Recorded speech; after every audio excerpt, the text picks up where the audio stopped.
Making breakfast with your kid is such a fun activity to do. Here are the ingredients. First, let's pour a cup of water and do it very slow.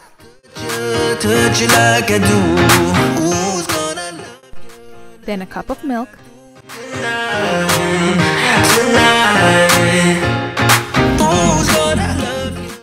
Woohoo! Now let's pour a cup of oats.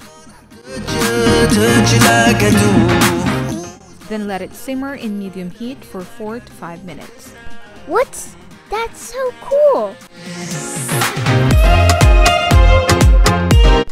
We're almost done! Let's make it enticing by putting cut fruits. Yum! Now let's dessert with honey. Then add some cinnamon. Yay! Now let's put my favorite chocolate. All done! Bon appetit!